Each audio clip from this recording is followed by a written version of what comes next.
यवतमाल जिले के रालेगांव तहसील के मंगी गांव के लोग बुनियादी परिवहन सुविधाओं से वंचित है।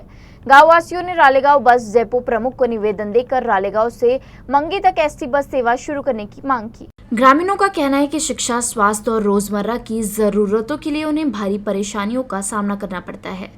गांव में केवल 5 कक्षा तक ही शिक्षा उपलब्ध है।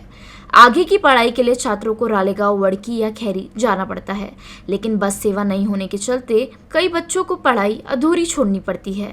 वहीं किसी बीमार बुजुर्गों, किसानों और मजदूरों को भी सफर के लिए दिक्कतों का सामना करना पड़ता है, जिससे न सिर्फ आर्थिक नुकसान होता है बल्कि मानसिक तनाव भी बढ़ता है, जिसके चलते ग्रामीणों की इस क्षेत्र में तत्काल बस सेवा शुरू करने की मांग है।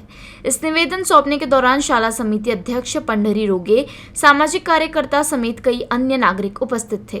कई वर्षापासून आम्हाला मंगी ग्रामस्थांना एकाच गोष्टीची झुंज करावी लागते, ते म्हणजे बस सेवा नसल्यामुळे माझी प्रशासनाला हात जोडून विनंती आहे की आम्हाला जाण्या येण्यासाठी खूप अडचण आहे।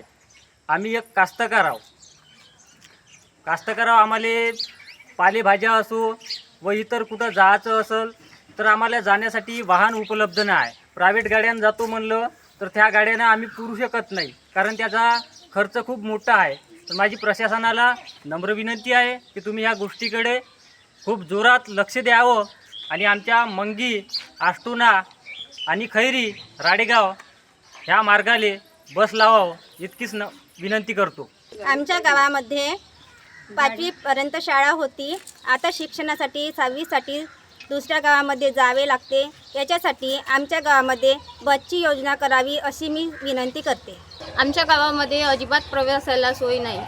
प्रवासी व्यक्ती जर त्यांना जायचं असेल तर 2000 ते 3000 रुपये भाडं मोजून द्यावं लागते। त्याच्याने युवा पिढी पण शिकू शकत नाही आणि बुजुर्ग व्यक्तींना पण खूप त्रास होते।